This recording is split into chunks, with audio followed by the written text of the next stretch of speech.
Hola, bienvenidos a Santo Domingo, República Dominicana. Hello, welcome to Santo Domingo, Dominican Republic. My name is Jennifer Kramer, again, and I'm going to tell you a little bit about the Dominican Republic, one of the beautiful island wonders of the Caribbean. My mom's a full-blown Dominican, and her family has lived on the island their whole life.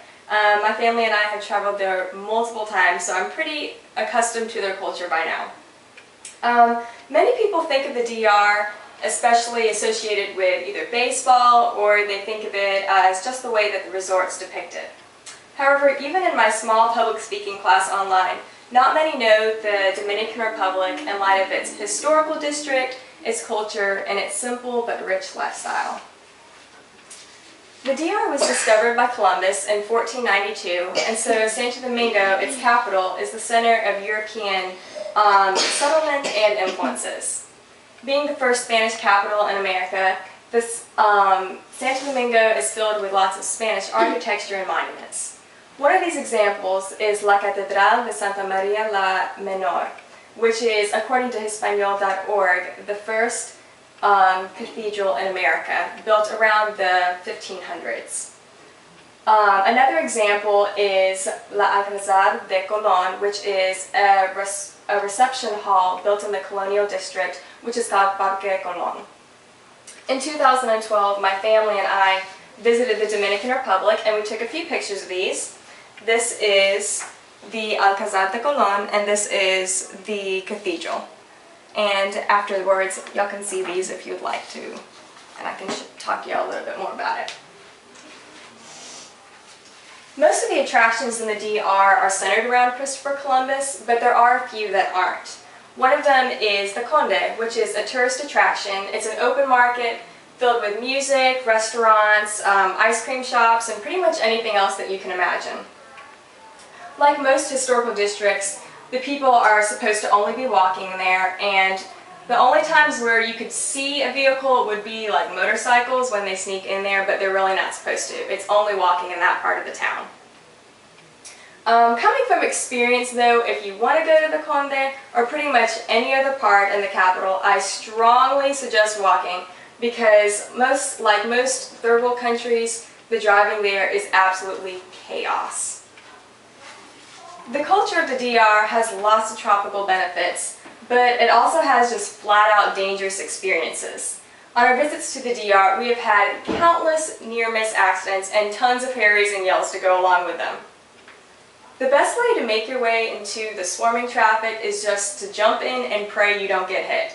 There's no rules there, and pretty much no policemen to go along with them. Sanitation is also another roadblock to not having a stress-free day. After a long day of driving, you're probably going to be really, really thirsty. But do not drink the water, or you're going to end up with some nasty parasite hugging a toilet somewhere.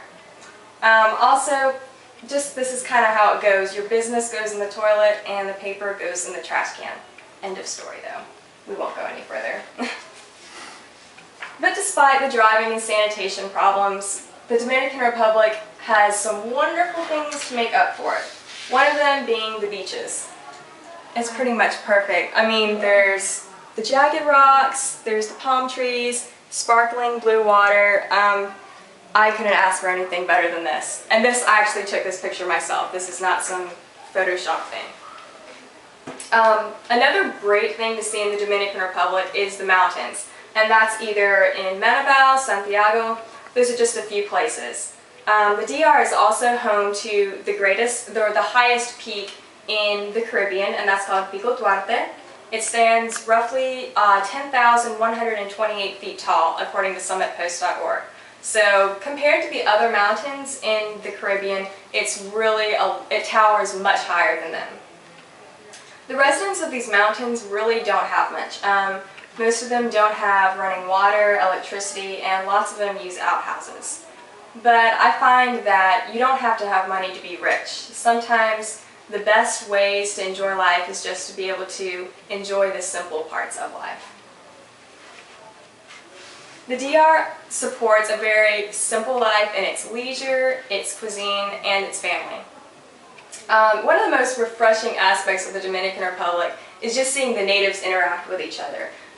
You can definitely hear them like a mile away. They talk really loud, and they're walking around their neighborhoods and talking to each other and their neighbors. So it's really, really cool. And the kids are all outside.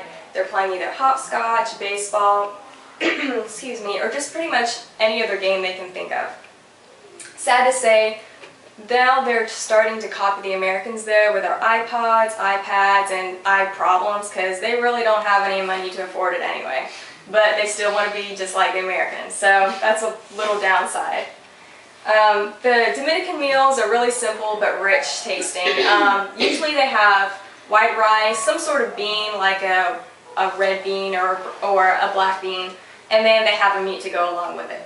On the side, usually they'll have some fresh fruit like mangoes or avocate, which is avocados in the States, and then they'll have like a pan de agua, which is like a white bread.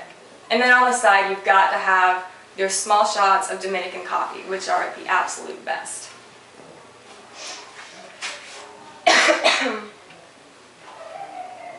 The Dominican life is also family-centered in their traditions and in their living situations. The biggest tradition is Christmas, like everyone else, except they celebrate it on December 24th, and they call it La Noche Buena, or the Good Night. They only interchange a few gifts though, mostly because one, they don't have enough money to give each other lots of gifts, and secondly because they know that family is the most important gift that there is. Most of the family live together in the same house or in close vicinity, unless they go to either Miami or New York. Those are the two places they seem to love to go to, which is kind of strange because it's freezing in New York and Dominican Republic's really warm. Last thing, the family comes first. The parents, whenever the oldest child moves out, usually they end up taking care of the parents, or all of the family members come in and they pitch in just to make sure that they're okay. So as you can see, the Dominican Republic is full of absolutely beautiful culture, history, and family. It's more than just an obscure island. It really is a wonder of the Caribbean. The Dominican Republic may be simple and it may be poor, but sometimes the greatest gifts come in the simplest packages. Thank you.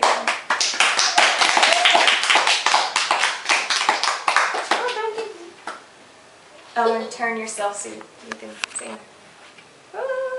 Hey! Yay! Thank you guys. You're welcome. Okay, look. See the pictures one more time? Yeah. Thank you so much, guys. Oh my gosh.